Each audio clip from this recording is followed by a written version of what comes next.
غافل کر دینے والا تو یہ اسمارٹ فون بھی تو نہیں ہے، ٹھیک ٹھاک نہیں. اور ایک بڑی اچھی اصطلاح ایک صاحب نے استعمال کی، مجھے پسند آئی، کا ڈیجیٹل فاسٹنگ.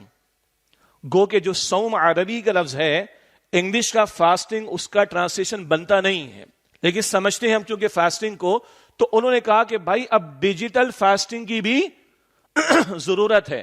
اچھے بھلے ایک ریاستی ادارے میں، اور انہوں نے جن صاحب کو بتایا، انہوں نے ڈائریکٹلی مجھے بتایا کہ میں نے 30 دن میں سے 10 دن موبائل فون، اسمارٹ فون بند کرنا شروع کر دیا، میری زندگی میں تبدیلیاں آنا شروع ہو گئی. بہت مشکل لگے گا مجھے پتا ہے، اتنا اس میں جکڑ دیے گئے ہیں کہ مفر نظر نہیں آتا، لیکن شعوری طور پر کرنا پڑے گا. ہم سب کو معلوم ہے، اس کی کوئی مثالیں مجھے زیادہ، ہم اپنے آپ سے پوچھیں نا. اللہ کے رسول علیہ السلام فرماتے استفتی قلبک، اپنے دل سے فتوا لو، اندر کا مفتی بتا دے گا.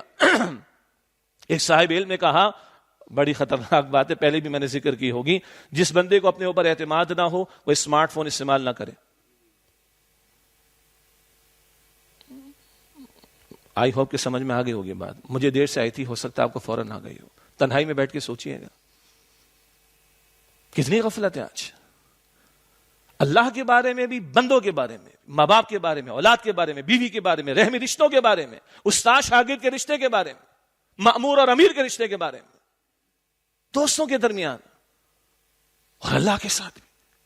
اتنا یہ گھچ پچ ہو چکا ہے، معاملہ گھس چکا ہے، داخل ہو چکا ہے ہمارے معاملات کے اندر، چھوڑتا نہیں.